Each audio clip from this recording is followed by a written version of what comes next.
নামাজ যে বিশ্বাস নিয়ে পড়েন যে এই ইমামের পিছনে নামাজ আল্লাহ তাআলা কবুল করবেন, এই ইমামের আকীদা বিশুদ্ধ, ঠিক এই বিশ্বাস রাখতে হবে যে এই ইমামের পরামর্শ নিয়ে আমি তাবলীগ করব, কারণ এই ইমামের পিছনে আমি আল্লাহ তাআলার সর্বোচ্চ ইবাদত নামাজ আদায় করি। এই ইমামের পরামর্শ নিয়ে তাবলীগ করলে এই তাবলীগ আল্লাহ কবুল করবে।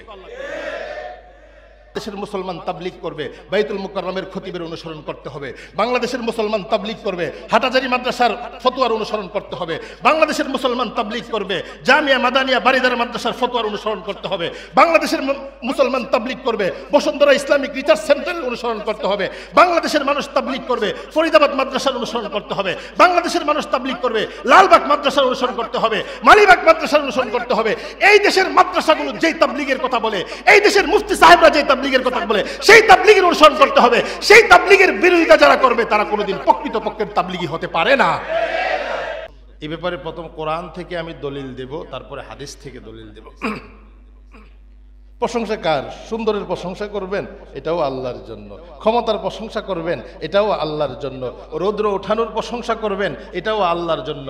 শীত কে দিয়েছেন প্রশংসা করবেন, এটাও আল্লাহর জন্যে। আপনি আজকে সুস্থ প্রশংসা করবেন, এটাও আল্লাহর জন্যে। আজকে আপনি ক্ষমতায় আছেন প্রশংসা করবেন, এটাও আল্লাহর জন্যে। আল্লাহ তাআলা আপনাকে আজকে সম্পদওয়ালা বানাইছে প্রশংসা করবেন, এটাও আল্লাহর জন্য হবে।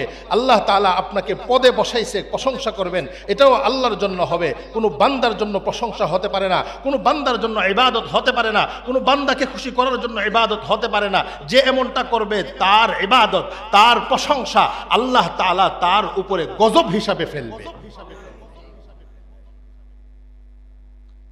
প্রশংসা কার জন্য হবে বলেন? আল্লাহর জন্য। সুন্দরের প্রশংসা করবেন, আল্লাহ তাআলা বলেন, বান্দা আমি তো তোমার জীবন আর মরণ যে সৃষ্টি করছি, এটা কি জন্য জানো? লিয়াবলুয়াকুম, তোমাদেরকে পরীক্ষা করার জন্য, তোমাদেরকে যাচাই বাছাই করার জন্য। আইয়ুকুম আহসানু আমালা, তোমাদের মধ্যে কার আমলটা অতীব সুন্দর, এটা যাচাই করার জন্য আমি তোমাদেরকে জীবন এবং মৃত্যু দান করেছি। সুবহানাল্লাহ। তাহলে আল্লাহ তাআলা কি চান? সুন্দর আমল চান। বলেন কি চান? সুন্দর আমল চান।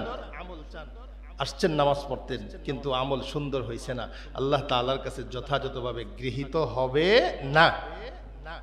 আসছেন নামাজ পড়তে, সূরা ঠিক নাই, উচ্চারণ ঠিক নাই, তো আল্লাহ তাআলার কাছে এটা পছন্দ হবে না। কারণ আল্লাহ তাআলা তো সুন্দর আমল চান। আল্লাহ তাআলা কাছে দামি হওয়ার জন্য, আল্লাহ তাআলার কাছে সম্মানিত হওয়ার জন্য আল্লাহ তাআলা এটাই বলছেন, আমি সুন্দর আমল চাই, সুস্থ দিল চাই। না তোমার টাকা থাকতে হবে, না তোমার ক্ষমতা থাকতে হবে, না তোমার লাঠির জোর থাকতে হবে। কোনো জায়গায় আল্লাহ এটা বলে নাই যে এই কারণে সে আমার কাছে দামি হবে। আল্লাহ বলে যার আমল সুন্দর, যার হৃদয় পরিচ্ছন্ন পরিষ্কার, সে আমার কাছে সম্মানিত। সুবহানাল্লাহ। নবীজি সাল্লাল্লাহু আলাইহি ওয়াসাল্লাম হাদিস শরীফে বলছেন, ইন্নাল্লাহ জামিল,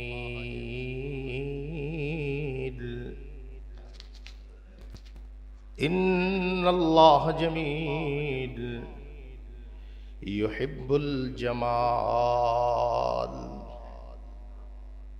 সরকারে দু আলম নবী বলেন, আমার আল্লাহ সুন্দর, আমার আল্লাহ সুন্দরকে পছন্দ করেন। সুবহানাল্লাহ। আল্লাহ তাআলা কোনো বিষয়কে পছন্দ করেন মানে আল্লাহ তাআলা এই বিষয়টাকে ভালোবাসেন। আর আল্লাহর ভালোবাসার বিষয় যে অর্জন করলো, আল্লাহ তাকে ভালোবাসেন মানে আল্লাহ তাআলা তাকে দুনিয়া আখিরাতের কল্যাণ দান করে দেন। সুবহানাল্লাহ। সম্মানিত উপস্থিতি, অন্য হাদিসে আল্লাহ রাসূল আরো বিস্তারিত বলছেন, আল্লাহ তাআলার কাছে দামি হওয়ার জন্য, আল্লাহ তাআলার কাছে প্রশংসিত হওয়ার জন্য মুসলিম শরীফের 2564 নম্বর হাদিস নবীজি বলেন, ইন্নাল্লাহা লা ইয়ানজুরু ইলা সুওয়ারিকুম ওয়া আমওয়ালিকুম ওয়ালাকিন ইয়ানজুরু ইলা কুলুবিকুম ওয়া আমালিকুম। সরকারে দু আলম নবী বলেন, আল্লাহ তাআলা তোমাদের গঠন দেখেন না, আল্লাহ তাআলা তোমাদের মাল দেখেন না, আল্লাহ তাআলা তোমাদের সৌন্দর্য দেখেন না, আল্লাহ তাআলা তোমাদের বডির স্ট্রাকচার দেখেন না, আল্লাহ তাআলা তোমাদের ক্ষমতা দেখেন না, আল্লাহ তাআলা তোমাদের প্রভাব প্রতিপত্তি দেখেন না, আল্লাহ তাআলা তোমার বড় বড় বিল্ডিং এগুলো দেখার আল্লাহ তাআলার কোনো প্রয়োজন নেই। তাহলে আল্লাহ দেখেন কি বান্দার, ওয়ালাকিন ইয়ানজুরু ইলা কুলুবিকুম ওয়া আমালিকুম। সরকারে তো আলম নবী বলেন আল্লাহ তাআলা তোমাদের হৃদয় এবং তোমাদের আমলগুলো দেখেন। সুবহানাল্লাহ।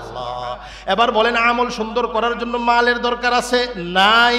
হৃদয় সুন্দর করার জন্য, আত্মা পরিচ্ছন্ন করার জন্য সম্পদের কোনো দরকার আছে? নাই। আমার নামাজ সুন্দর করার জন্য সম্পদের কোনো প্রয়োজন নেই।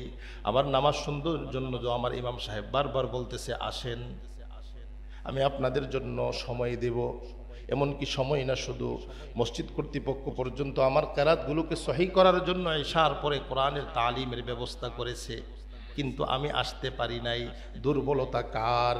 মসজিদের ইমাম সাহেবের নাকি আমি আসতে পারি নাই এই জন্য আমার দুর্বলতা? বলেন আমার দুর্বলতা।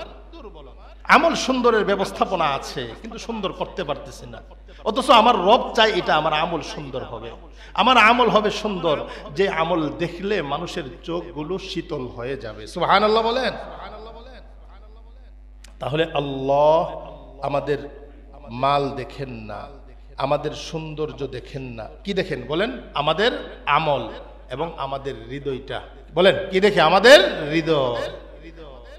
হৃদয়ের কি অবস্থা আমল করার সময়? কাকে খুশি করার জন্য? আমি যে এখন আপনাদের সামনে বয়ান করতেছি এটা কাকে খুশি করার জন্য আপনারা জানেন না, কিন্তু কে জানেন? বলেন আল্লাহ। আপনারা যে এখানে আসছেন মসজিদে, আগের কাতারে যারা বসছেন, আপনাদের দিলের অবস্থা আমি জানি না, কে জানেন? বলেন। আস্তে কথা বলেন কেন? জোরে বলতে হবে। কে জানেন? বলেন আল্লাহ। দিলের অবস্থা, আপনার অবস্থা আমি জানি না, আপনি আমার অবস্থা জানেন না। এই জন্যই তো মানে ঘটনাটাই তো হবে কিয়ামতের ময়দানে, দুনিয়ার বিচার হয় প্রকাশ্যে। আজকে আমি দিল দিয়ে জেহেন দিয়ে পরিকল্পনা করে দিলাম, কিন্তু আমি দূরে রইলাম, মানুষ আমাকে নিষ্পাপ মনে করেছে, আরেকজন গিয়ে অপরাধ করেছে, তাকে অপরাধী মনে করা হচ্ছে। কিন্তু কিয়ামতের ময়দানে তো এটা না, কিয়ামতের ময়দানে তো আল্লাহ তাআলা দিলের অবস্থার উপরে বিচার করবে। রব্বুল আলামিন বলেন ইয়াউমা তুবুলাস সারাইর, ওই দিনকে ভয় করো যেই দিন অন্তরের গোপন বিষয়গুলোকে আল্লাহ প্রকাশ করে দিবেন। সুবহানাল্লাহ। দুনিয়াতে তো লোভিং কইরা বাইসা যাওয়া যায়, কি বলেন? বাইসা যাওয়া যায় না? কেউ কথা বলেন না, এই আপনারা এখন মানে চুপ হয়ে গেছেন, কথা বলতে হবে। দুনিয়াতে লোভিং করে বাইসা যাওয়া যায় না? মনে করেন আমার চাকরি চলে গেছে, সভাপতি সাহেবরে ভালোভাবে বললাম যে দাদা যা হয়েছে, তো উনি দয়া করে যে ঠিক আছে মহব্বতের 3 বছর আছেন, আচ্ছা আপনারা এটা মনে করেন না, এই যে আমি একটা ওনার কাছে একটা বাহানা নিলাম, নিয়ে ওনার সহযোগিতা নিলাম। দুনিয়াতে এটা চলে, কিন্তু আখেরাতে আল্লাহ তাআলার দয়া ছাড়া অন্য কাউকে দইরা বাহানা কইরা গুনাহ থেকে মুক্ত হওয়ার কোনো সুরত আছে? নাই, নাই।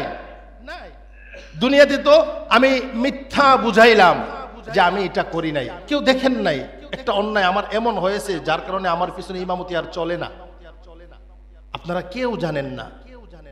একজন বলছে, সেও দলিল দিতে পারতেছে না, কোনো প্রমাণ দিতে পারতেছে না, তো তখন আমি কি করলাম? সকলকে মিথ্যা বুঝাইলাম, মসজিদের সভাপতি থেকে নিয়ে সবাইকে বললাম যে আমি এটাতে নাই, কোনো প্রমাণ নেই, কিন্তু আসলে আমি এই কাজটা করছি। কিন্তু ওনারা জানেন না কেন? ওনারা তো গোপন বিষয় জানেন না, আমার দিলের অবস্থা জানেন না, আমি কখন করছি এটা ওনারা দেখেন নাই, কিন্তু কে দেখছেন? বলেন আল্লাহ। তো এই জন্য দুনিয়াতে বিভিন্ন বাহানার মাধ্যমে চুরি কইরা সাইরাও সে সাধু সাইজা যাইতেছে, আদালত থেকে কি নিয়ে আসতেছে, একবারে যে সে পরিষ্কার পরিচ্ছন্ন, রাষ্ট্রের টাকা চুরি করে নাই, মানুষকে হত্যা করেও সে নিষ্পাপ হয়ে বের হয়ে আসতেছে, উকিল সাহেবদেরকে টাকা দিচ্ছে, লক্ষ লক্ষ কোটি কোটি টাকা দিয়ে বলে আমাকে এই মামলা থেকে আপনি উদ্ধার করতে হবে। উকিল সাহেব জাজ সাহেবকে কিছু মানে কি করছে, গোপনে কিছু দিয়ে দিছে, বাস কি যে উনি হওয়ার কথা ছিল ফাঁসির রায়, কিন্তু তাকে 10 বছর জেল দিয়ে মুক্তি দিয়ে দিচ্ছে। এই যে লবিং, এই যে মধ্যস্থতার মাধ্যমে অপরাধ করার পরেও বেঁচে যাওয়া, বিভিন্ন মাধ্যমে দুনিয়াতে বাঁচতে পারবো, কিন্তু আখেরাতে যেই সময়টার কোনো শেষ নাই, ওই সময়ে কি কোনো মিথ্যা লবিং করে কোনো অন্যায়ভাবে মানুষকে হাতে নিয়ে বাঁচার কোনো সুযোগ আছে? নাই, নাই। তো এই জন্য দেখবেন যারা নেককাররা তারা থাকে সহনশীল, তারা ফিতনা চায় না, তারা দাঙ্গা চায় না। যারা আল্লাহওয়ালা নেককার, যাদের ভিতরে আল্লাহ তাআলা কোরআন এবং হাদিসের ইলম দিয়েছে, অথবা কোরআন এবং হাদিসের ইলমের নূর আর আলো দিয়েছে, অথবা এই মানুষটা কোরআনওয়ালাদের সাথে তার ওঠা বসা, তারা দুনিয়ার বিষয়গুলোকে তুচ্ছ মনে করে। দুনিয়ার এই সামান্য সময়ে তুমি আমাকে জুলুম করছো, আমি আজকে মাজলুম হয়েছি, তুমি আজকে জালেম হয়েছো, সমস্যা নেই, সমস্যা নেই, একটা সময় আসতেছে সেখানে আমার কি মামলা দায়ের করতে হবে না, আমার পক্ষ থেকে আমার রব তোমার বিরুদ্ধে মামলা দায়ের করবে।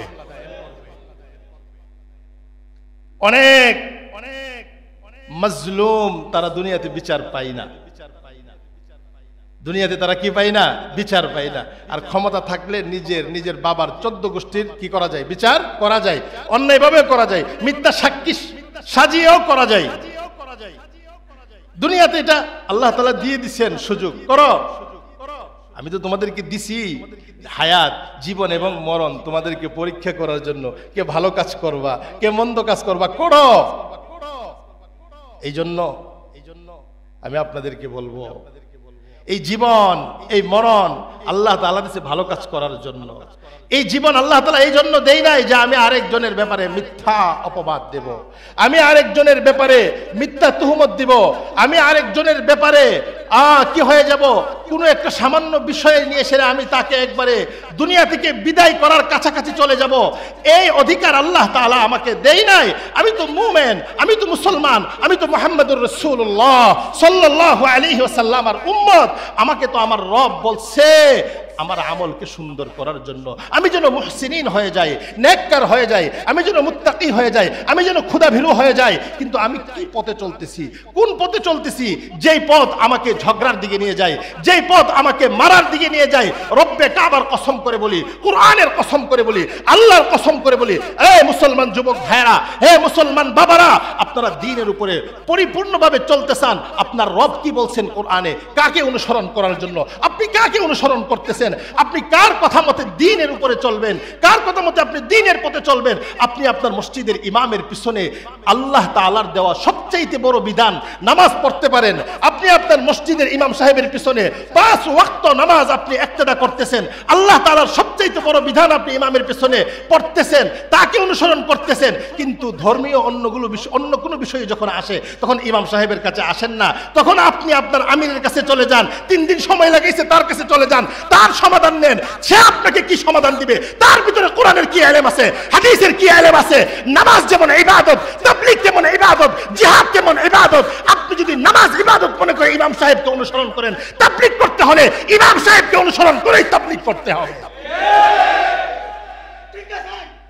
তাবলীগ করতে হলে ইমাম সাহেবকে অনুসরণ করেই করতে হবে। কেন? আমি আপনাদেরকে যুক্তি দেব। নামাজ এর চাইতে বড় ইবাদত কি তাবলীগ? কথা বলবেন আমার সাথে, নাকি তাবলীগকে ইবাদত মনে করেন না? তাবলীগ এটা কি? বলেন না আমার সাথে, এটা কি ইবাদত? প্রমাণ বাল্লিগ। আল্লাহ তার রাসূলকে বলতেছে বাল্লিগ, আপনি তাবলীগ করেন। কিসের তাবলীগ করবেন? আমি খতিব সাহেবের মা উনজিলা ইলাইকা মির রাব্বিক, আপনার রব আপনার কাছে যা নাজিল করেছে তার তাবলীগ করবেন। সুবহানাল্লাহ। এই তাবলীগ করবেন। এই তাবলীগে কোনো মারামারি আছে? কি বলেন? আল্লাহর রাসূলকে আল্লাহ তাআলা যে তাবলীগের নির্দেশ দিয়েছে, এই তাবলীগে কোনো মারামারি আছে? এই তাবলীগ করতে গিয়ে কেউ কাউকে হত্যা করতে হবে? তাহলে আমি আপনাদেরকে সহজভাবে, সরলভাবে, আমার নিজের কোনো কথা দিয়ে বোঝাবো না। আপনাদের এখানে আমি 3 বছর যাবত আছি, আমি যতগুলো বয়ান করি আমি চেষ্টা করি আমার এলেম কম তারপরে রেফারেন্স দিয়ে বলার জন্য। আপনারা এটা একটু খেয়াল করবেন। রেফারেন্স রেখেই কথা বলার চেষ্টা করি। এই জন্য আমি বয়ান করার পরে কেউ যদি সমালোচনা করে আমি তার এটা কেয়ার করি না, সময় নেই আমার কেয়ার করার। আমি আল্লাহর কথা বলছি, রাসূলের কথা বলছি। সে আমার এই কথার বিরুদ্ধে দাঁড়াইছে, সে আমার বিরুদ্ধে দাঁড়াইছে না, সে আল্লাহর বিরুদ্ধে দাঁড়াইছে, সে আল্লাহ রাসূলের বিরুদ্ধে দাঁড়াইছে। এরপরে যদি মনে করেন যে না আপনার দিলে লাগতেছে, আমাকে পছন্দ হয় না, পরিবর্তন করে দেন। কিন্তু আমি আপনার পছন্দ, আপনার ইচ্ছায় আমি আল্লাহর কথা বলতে পারবো না। আমি কি আপনার গোলামি করার জন্য আসছি এখানে? আপনার প্রভাব থেকে আমি বই পেয়ে যাব? আরে ভাই, বিগত দিনগুলোতে আলেমদের চাইতে কে বেশি নির্যাতিত হয়েছে বলেন আপনি? আমি আপনাদের এলাকার ইমাম, আমার নামে মামলা হয়েছে, আমি ওই জায়গাতে স্থাপনা ভেঙে গেছি। এমন কত হাজার হাজার মিথ্যা মামলা উলামায়ে কেরামের নাম হয়েছে। আমার এলাকা ব্রাহ্মণবাড়িয়াতে ইমাম সাহেবরা 1 বছর মসজিদে নামাজ পড়াইতে পারছে না, ক্ষেতের আইলে থাকছে। ওই মুদি আসার নিয়ে যে ব্রাহ্মণবাড়িয়াতে 15 জনকে শহীদ করা হয়েছে, আমার ভাই আমার এলাকার আলামিনকে শহীদ করা হয়েছে, তার নামে মামলা করছে আমার বিরুদ্ধে। তাহলে নির্যাতিত আর মজলুম ওলামায়ে কেরামের চাইতে কাউ না। কিন্তু তারপরেও বিগত সরকার চলে যাওয়ার পরে বাংলাদেশের ওলামায়ে কেরাম কি প্রতিশোধ নিছে না প্রত্যেকটা মসজিদে শান্তির বার্তা আলোচনা করছে? বলেন, ইনসাফের বার্তা, শান্তির বার্তা। যেদিন বিগত সরকার পতিত হয়েছে, এই দিন আসরের সময় আমি আপনাদেরকে কি বলছিলাম, কি হাদিস শোনাইছিলাম? ঝগড়া করার জন্য, মারামারি করার জন্য না, একজন আরেকজনকে ক্ষমা করব? বলেন, কি করব? ক্ষমা করব। এই জন্য যারা টঙ্গীর ময়দানে নিরীহ মজলুম তাবলিগীদেরকে ঘুমন্ত অবস্থায় হত্যা করেছে, তাদের বিরুদ্ধে শুধু আমার বিচার না, ময়দানে মাহশরে ইলিয়াস সাহেব রাহমাতুল্লাহ আলাইহি দাঁড়াবে যে তোমরা আমার তাবলিগকে কলঙ্কিত করেছো, তোমাদের কারণে সারা দুনিয়াতে তাবলিগের এই খারাপ বার্তা পৌঁছেছে। তোমরা তাবলিগের নামে তাবলিগকে কলঙ্কিত করার জন্য, তাবলিগ তো এটা আমার না, আমি তো একটা সিস্টেম মাত্র চালু করেছি, তাবলিগ তো এটা মুহাম্মদুর রাসূলুল্লাহ সাল্লাল্লাহু আলাইহি ওয়াসাল্লামের তাবলিগ। এই জন্য মনে রাখবেন, হয়তো এখানে আমি বলবো যে আমি এটার সাথে সম্পৃক্ত না, আপনি বলবেন আপনি সম্পৃক্ত না। এই জন্য আমি একটু আগে বলছি, দুনিয়ার বিচার কার্য হবে বাহ্যিক অবস্থার উপরে, কিন্তু আখিরাতের বিচার কার্য হবে আমি কি চিন্তা করে প্ল্যান করে দিয়েছিলাম, আমি কাকে সমর্থন করেছিলাম, যারা মেরেছে তাদের পক্ষে ছিলাম নাকি যারা ময়দানে ইস্তেমার প্রস্তুতি গ্রহণের জন্য অবস্থান করছিল তাদের সাথে ছিলাম। এটা দুনিয়াতে হয়তো আমি বিভিন্নভাবে মিথ্যা, খুব সাজানো, খুব রসালো কথা বলে মানুষকে বুঝিয়ে দিব, কিন্তু ময়দানে মাহশরে আল্লাহ তাআলা ফাঁকি দেওয়ার কোন সুযোগ আছে না। এই জন্য আমি অনুরোধ করব এই মসজিদের যারা তাবলীগ করেন, উলামায়ে কেরামদেরকে মেনে তাবলীগ করেন। আপনার মসজিদে আপনারা যারা তাবলীগ করেন, আপনারা কি আমার চাইতে বেশি তাবলীগ করেন? এই যে আমি যে কথা বলতেছি এটা তাবলীগ না? আমি এই তাবলীগের কথা বলতে গিয়ে আমি কত ঘন্টা লেখাপড়া করছি, আপনারা কয় ঘন্টা লেখাপড়া করেন? আমি যে সারাদিন বাচ্চাদেরকে ক্লাস করি, হাদিসের কিতাবগুলো পড়াই, এগুলো তাবলীগ না? বাচ্চাদেরকে যে কোরআন পড়াইতেছি এগুলো তাবলীগ না? নাকি তাবলীগ শুধু মসজিদে 3 দিন থাকা, গাঁটটি নিয়ে আর খাবার খাওয়া, এটা তাবলীগ? হ্যাঁ, যারা এটা মনে করে তারা হলো বেকুফ, দিন সম্পর্কে কোনো কিছু জানে না। ইলিয়াস সাহেব রাহমাতুল্লাহি আলাইহি বলে গেছেন, তাবলীগে গিয়ে দিন শিখার আগ্রহ সৃষ্টি হবে, এখন তাবলীগে গিয়ে ওলামাদের বিরুদ্ধে চলে যায়। তাবলীগে গিয়ে এখন ইমাম থেকে বড় আলেম, তাবলীগ থেকে আসছে, এখন ইমাম সাহেবের বিরুদ্ধে ওনার ফতোয়া চলতেছে। আরে ভাই, মনে রাখবেন, ইমাম সাহেবরা আপনাদের কাছে দুনিয়ার কোনো কিছু চাই না, শুধু এটাই ইচ্ছা কিভাবে একজন ইমাম তার মুসল্লিদেরকে নিয়ে জান্নাতে যাইতে পারবে। আর কোন কি দরকার আছে আপনার সাথে আমার বিরোধিতার? হ্যাঁ, আমার উপরে আল্লাহ প্রদত্ত দায়িত্ব, ওই যে যা আল্লাহ নাজিল করছে তার তাবলীগ করতে হবে। আল্লাহ যা নাজিল করছে তার তাবলীগ করতে হবে। আপনি ইসলামিক কোনো বিষয়ে যদি আপনার সামনে অস্পষ্ট বিষয় আসে, আপনি আমাকে জিজ্ঞেস না কইরা এটাকে সভাপতি সাহেবকে জিজ্ঞেস করলে সমাধান পাইবেন? উনি তো নিয়োগই দিছে আমার এই বিষয়ে সমাধান দেওয়ার জন্য। মসজিদ কমিটি আমাকে ইমাম বানাইছে কেন? ধর্মীয় বিষয় সমাধান দেওয়ার জন্য না? তাহলে এই বিষয়ে কি আপনি আরেকজনের কাছে সমাধান চান কেন? আমার কাছে আসতে আপনার লজ্জা হয় কেন? আমি আপনাদেরকে কতগুলো আয়াত দেব যে আয়াতে আল্লাহ বলছে উলামায়ে কেরামদেরকে অনুসরণ করার জন্য, আপনি কেন অনুসরণ করেন না? এবং আল্লাহ এটা বলছে, আতিউল্লাহ ওয়া আতিউর রাসূল ওয়া উলিল আমরি মিনকুম, তোমরা আল্লাহ এবং আল্লাহর রাসূল এবং উলুল আমর যারা, ইলমওয়ালা যারা, কোরআনওয়ালা যারা, তোমরা তাদের অনুসরণ করো। সুবহানাল্লাহ বলেন। এবার বলতে হুজুর আমি এখানে বৈশা ভারতের মৌলবীর অনুসরণ করব। আল্লাহ বলছে ও উলুল আমরি মিনকুম, যারা সৌদি আরবে ছিলেন, মিন অর্থ থেকে, কুম মানে তোমাদের, তোমাদের মধ্য থেকে, মানে তোমাদের মধ্য থেকে আলেমদেরকে তোমরা অনুসরণ করো। সুবহানাল্লাহ বলেন। মানে আপনি এই মসজিদের মুসল্লি, আপনার জন্য আবশ্যক আমার অনুসরণ করা। আমি আপনাদের আলেম, আপনার এই এলাকার ইমাম যারা, তাদের অনুসরণ করা। এই ইমাম, এই এলাকার একজন ইমামের কথাও আপনি শুনেন না, আপনি কার কথা শুনেন? এদের পিছনে নামাজ কেন পড়েন? তাহলে যদি এদের পিছনে, এদের কথা শুনতে, এদের মাসআলা যদি আপনার পছন্দ নাই লাগে, তাহলে নামাজ কোন বিশ্বাস নিয়ে পড়েন? নামাজ যে বিশ্বাস নিয়ে পড়েন যে এই ইমামের পিছনে নামাজ আল্লাহ তাআলা কবুল করবেন, এই ইমামের আকীদা বিশুদ্ধ, ঠিক এই বিশ্বাস রাখতে হবে যে এই ইমামের পরামর্শ নিয়ে আমি তাবলীগ করব, কারণ এই ইমামের পিছনে আমি আল্লাহ তাআলার সর্বোচ্চ ইবাদত নামাজ আদায় করি। এই ইমামের পরামর্শ নিয়ে তাবলীগ করলে এই তাবলীগ আল্লাহ কবুল করবে।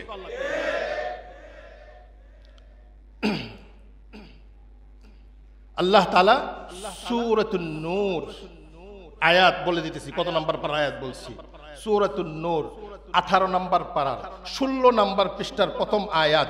আল্লাহ বলছেন, নবী আপনি বলে দেন, আতিউল্লাহ, তোমরা আল্লাহর অনুসরণ করো, ওয়া আতিউর রাসূল, রাসূলের অনুসরণ করো, ওয়া উলুল আমরি মিনকুম, এবং তোমাদের মধ্য থেকে যারা উলুল আমর, তাদের অনুসরণ করো। এবার তাফসীরের কিতাবে ঢুকেন, উলুল আমর মানে কি? তোমাদের উলামায়ে কেরাম, যারা বিজ্ঞ উলামায়ে কেরাম, তাদের অনুসরণ করো।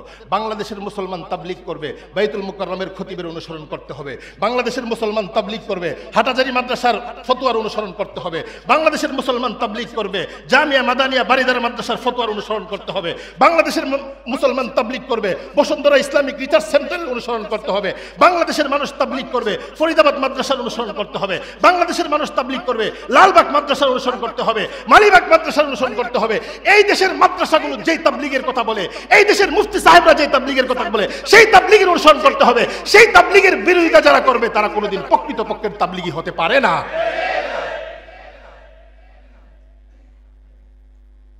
এবার আসেন যে আয়াত তেলাওয়াত করছে, আল্লাহ এখানে কি বলেন? অনেক লম্বা আলোচনা দরকার ছিল, সূরা ফাতিহার তাফসীর চলবে ইনশাআল্লাহ, শুনবেন ইনশাআল্লাহ। যদি আল্লাহ বাঁচাই রাখে। আল্লাহু আকবার। আল্লাহ তাআলা আমাদেরকে দোয়া শিখাইছেন। কি দোয়া শিখাইছেন? প্রতিদিন একবার না, 5 ওয়াক্ত নামাজে সুন্নত সহকারে প্রায় 70 রাকাতের উপরে আমরা নামাজ পড়ি। সুবহানাল্লাহ বলেন। সকল নামাজে আমরা কি দোয়া করি? ইহদিনাস সিরাতাল মুস্তাকিম। পড়েন, ইহদিনাস সিরাতাল মুস্তাকিম। আল্লাহ, আপনি আমাদেরকে সিরাতে মুস্তাকিম, সহজ সরল পথ দেখান। সুবহানাল্লাহ। আল্লাহ তাআলা আমাদেরকে দোয়া শিখাইছেন। আবার আল্লাহ তাআলা এই দোয়াটা এমন জায়গায় ফিট করে দিয়েছেন, শুধু দোয়া শিখান নাই, এই দোয়া আমি চায়া নেই নাই, আল্লাহ তাআলা দয়া করে, মায়া করে তার বান্দাদেরকে এই দোয়া উপহার দিয়েছেন। সুবহানাল্লাহ। ইহদিনাস সিরাতাল মুস্তাকিম। এখানে আল্লাহ তাআলা প্রথম শব্দ ব্যবহার করছেন ইহদি। বান্দা তুমি আমার কাছে দোয়া করো, আল্লাহ আপনি আমাকে পথ দেখান। সুবহানাল্লাহ বলেন। আপনি আমাকে পথ দেখান। পথ দেখানোর অনেকগুলো অর্থ, মানে হিদায়াত।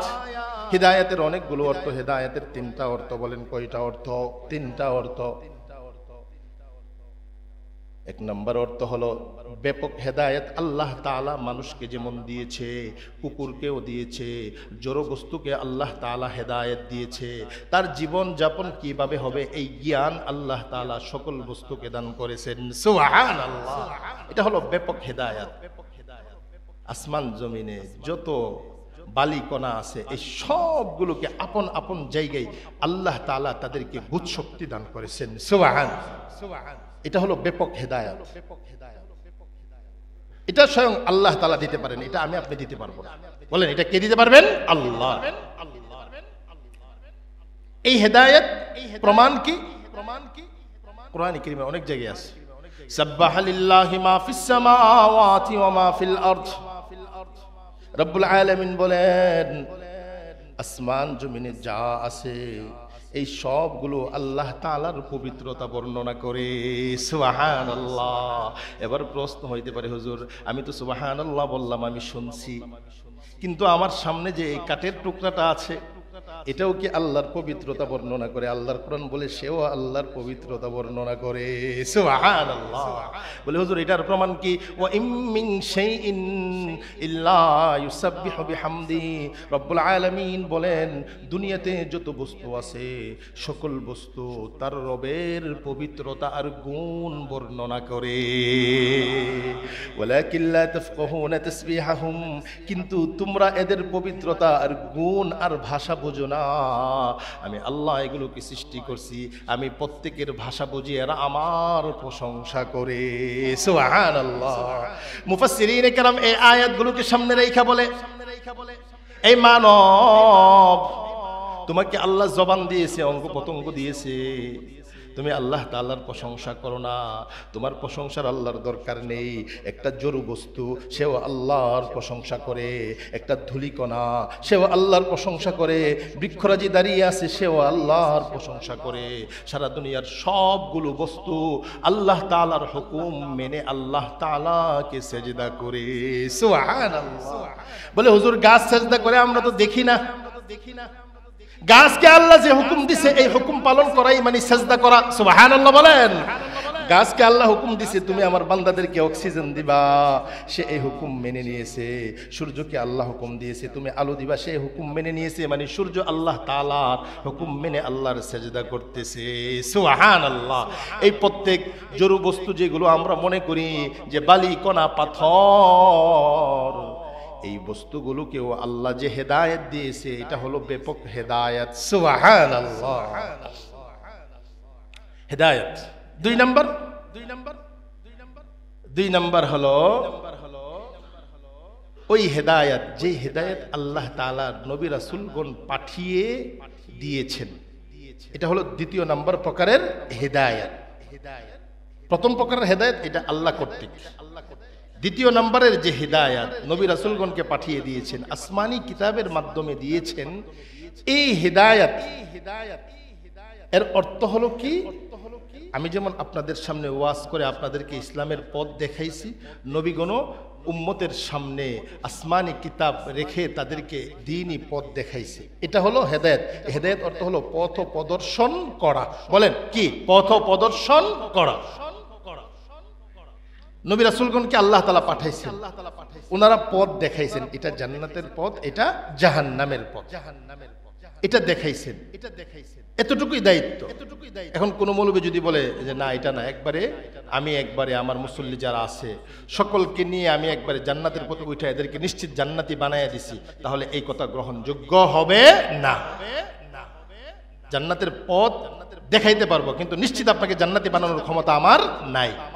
কথাগুলো বুঝবেন। এই হেদায়েত এটা আল্লাহ তাআলা নবীগণকে দায়িত্ব দিয়েছেন, নবীগণের ওয়ারিসকে দায়িত্ব দিয়েছেন উম্মতকে পথ দেখানো। তৃতীয় নম্বর হেদায়েত হলো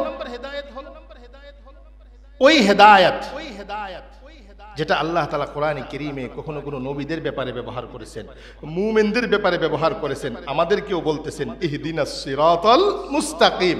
প্রশ্ন হয় হুজুর আমরা তো ইসলামের উপরে আছি, হেদায়েতের উপরে আছি, আবার বারবার হেদায়েতের কথা বলি কেন? এটা তো আমরা আমাদের অর্জন করা, আবার বারবার হেদায়েত চাই কেন? বলে এটা হলো বিশেষ হেদায়েত। এটা হলো কি? আল্লাহ প্রদত্ত তৌফিক। আমার সামনে যে কোরআন আছে, আমার সামনে যে উলামায়ে কেরামের মাসআলা মাসাইলগুলো আছে, এটা গ্রহণ করার যে যোগ্যতা এটা উলামায়ে কেরাম দিতে পারে না। মাসআলা গ্রহণ বলে দেওয়া দিতে পারে, বলে হেদায়েত দেখাইতে পারে, কিন্তু আপনি গ্রহণ করবেন কি করবেন না, এই যে বিশেষ হেদায়েত এটাকে বলে তৌফিক। বলেন কি বলে? তৌফিক। এটা আমার দায়িত্ব না, এটা কার দায়িত্ব বলেন? আল্লাহর দায়িত্ব। এটা হলো তৃতীয় প্রকার হেদায়েত। এটা কোনো আলেম দিতে পারবে? আরে ভাই, ইসলাম, আমি একজনকে ইসলামের দাওয়াত দিতে পারবো, কিন্তু তাকে ইসলাম ওয়ালা বানানোর এই তৌফিক দেওয়ার ক্ষমতা কি আমার আছে? নাই। এটা কার বলেন? আল্লাহ। কোরআনে কারীমে অনেক জায়গাতে হেদায়েত শব্দ ব্যবহার হয়েছে, এক এক জায়গাতে এক এক অর্থে ব্যবহার হয়েছে। এটা আপনি বুঝবেন না, এটা আমিও বুঝতাম না, আমি আমার শিক্ষকের কাছে পয়রা তারপরে বুঝছি। সুবহানাল্লাহ। এই যে নিজে নিজে আলেম হওয়া যাবে না। হেদায়েত শব্দ অনেক জায়গাতে আসছে, এখানে আরো আলোচনা হবে ইনশাআল্লাহ। খুব শুধু অর্থগুলো বলি। আল্লাহ বলতেছেন তোমরা প্রতি নামাজে আমার কাছে দোয়া করবা, আল্লাহ আপনি আমাদেরকে সহজ সরল পথ দেখান। এবার কি আমার পথ, আপনার পথ, কোন মৌলভী সাহেবের পথ? আল্লাহ বলেন সিরাতাল্লাযীনা আন'আমতা আলাইহিম, আল্লাহ ওই সমস্ত লোকদের পথ দেখান যারা আপনার কাছে পুরস্কার প্রাপ্ত হয়েছেন। সুবহানাল্লাহ। তাহলে আমরা কাদের পথ অনুসরণ করব? নিজের বানানো পথ নাকি আল্লাহর পুরস্কার প্রাপ্ত বান্দাদের পথ? বলেন, সহজ কথাটা বোঝার চেষ্টা করেন। আমরা যে প্রতি ওয়াক্ত নামাজের সময় দোয়া করি, আল্লাহ আপনি আমাদেরকে সহজ সরল পথ দেখান, এখানে কি আমার পথ চলবে, আপনার পথ চলবে, কোনো নেতার পথ চলবে, কোনো আমিরের পথ চলবে? কোনো আমির বইলা দিবে বাস তুমি এইভাবে চলো এটা বললে হবে, কোনো ইমাম বইলা দিছে যে তুমি এইভাবে চললো এটা হবে? আল্লাহ নিজেই বলে দিতেছেন তাদের পথ অনুসরণ করো যাদেরকে আমি পুরস্কৃত করেছি। সুবহানাল্লাহ। তাহলে আমরা আল্লাহ তাআলার পুরস্কার প্রাপ্ত বান্দাদের পথ কি করব? অনুসরণ করব। এই ব্যাপারে লম্বা আলোচনা হবে ইনশাআল্লাহ। তারপরে আল্লাহ কি বলেন? তাদের পথ কিন্তু তোমরা চাইও না, গায়রিল মাগদুব, তাদের পথ নয় যারা আল্লাহ তাআলার রহমত থেকে বঞ্চিত, আল্লাহ তাআলার গজব যাদের উপরে আসছে তাদের পথ তোমরা চাইও না। এরা হলো ইহুদ। বলেন এরা কারা? ইহুদ। ওয়ালাদ-দাল্লিন, তাদের পথ চাইও না যারা পথ হারা বিপদগামী হয়ে গেছে, এরা হলো খ্রিস্টান। এরা কারা? খ্রিস্টান। ইহুদিরা কেন বিপদ, আল্লাহ তাআলার পক্ষ থেকে গজব প্রাপ্ত, আযাব প্রাপ্ত? কারণ তারা হলো হত্যাকারী। বলেন তারা কি? হত্যাকারী। তারা শুধু সাধারণ মুসলমানদেরকে হত্যা করতেছে, ইসরায়েলিরা শুধু এটা, তাদের ইতিহাস ভয়ঙ্কর, তারা নবীদেরকে হত্যা করছে। নাউজুবিল্লাহ বলেন। হযরত জাকারিয়া নবীকে হত্যা করছে। আপনাদেরকে বুঝতে হবে আমরা পুরস্কার প্রাপ্ত বান্দাদের পথ আল্লাহর কাছে চাইব, যারা হত্যার পক্ষে, যারা হত্যা করে, যারা হত্যাকে লালন করে, যারা হত্যার চিন্তা ভাবনা করে। একজন মুমিন সে কিভাবে আরেকজনকে হত্যা করে? নবীজি বলে একজন মুমিন আরেকজন মুমিনকে হত্যা করলো মানে আল্লাহ বলেন সে পুরা দুনিয়াকে হত্যা করলো। নাউজুবিল্লাহ বলেন। অন্যায়ভাবে হত্যা করলো। আর যে অন্যায়ভাবে ইচ্ছাকৃতভাবে কোনো মুমিনকে হত্যা করলো, আল্লাহর ঘোষণা ওমাই ইয়াকতুল মুমিনা মুতাআম্মিদা, যে কোনো মুমিনকে ইচ্ছাকৃতভাবে হত্যা করলো ফাজাযাউহু জাহান্নাম, তার ঠিকানা হবে জাহান্নাম, খালিদান ফিহা, চিরকাল সে জাহান্নামে থাকবে। নাউজুবিল্লাহ বলেন। এরপরে আল্লাহ বলতেছেন ওয়াগাদিবাল্লাহু আলাইহি, তার উপরে আল্লাহর লানত, ও আ'আদ্দা লাহু আযাবান আযীমা, আল্লাহ তার জন্য কঠিন শাস্তির ব্যবস্থা করেছে। এজন্য আমি বলবো সহনশীল হন। এই মসজিদে আমি ইমাম সাহেব এখন বয়ান করতেছি, এই বয়ান করা ফরজ না, কিন্তু এই বয়ানের ভিতরে কোনো কোনো বিষয় আছে এটা জানা হলো ফরজ, এই জন্য গুরুত্বপূর্ণ। এখন আমি বয়ান করলাম না, বা আমি এই জন্য আমি একদিন বয়ান করছি না, বা একদিন আসতে পারি না, এই নফল বিষয়ের জন্য কি আপনারা মারামারি করবেন? হ্যাঁ? আর আমি আপনাদেরকে সমর্থন করুম? যারা অন্যায়কে প্রশ্রয় দেয়, অত্যাচারকে, জুলুমকে প্রশ্রয় দেয়, তারা কোনোদিন সত্যিকারের নিয়ামত প্রাপ্ত, পুরস্কার প্রাপ্ত বান্দা হতে পারে না। যারা অহংকার, অহমিকা আর আধিপত্য দেখায় আর ক্ষমতা দেখায় ইসলাম প্রতিষ্ঠা করবে, ইসলামের সৌন্দর্যকে পরিহার করবে, তাবলীগকে যারা কলঙ্কিত করেছে, শুধু তারা তাবলীগকে কলঙ্কিত করে নাই, বাংলাদেশের মুসলমানকে কলঙ্কিত করছে, বিশ্ব ইজতিমাকে কলঙ্কিত করছে। আল্লাহ তাআলার কাছে বিচার, আল্লাহ তাআলা তাদেরকে হাসরের ময়দানে তো বিচার করবে, দুনিয়াতেও তাদের বিচার হবে। তারা সকলের কাছে ঘৃণিত হবে, তারা লাঞ্ছিত হবে, বঞ্চিত হবে। তওবা না করা পর্যন্ত আল্লাহ তাআলা তাদেরকে মাফ করবেন না। কথা বলেন ঠিক কি না? এজন্য আপনাদেরকে বলবো দ্বীনের বিষয়ে কাদেরকে অনুসরণ করবেন? বলেন উলামায়ে কেরামদেরকে। নামাজ পড়েন আলেমের পিছনে, তাবলীগও আলেমের পিছনে করতে হবে। পারবেন তো ইনশাআল্লাহ? আল্লাহ তাআলা আমাদেরকে যা শুনছি আমারে খুশি করার জন্য না, আল্লাহকে খুশি করার জন্য আমাদেরকে মানার, আমল করার, ভালোবাসার, বর্জন করার তৌফিক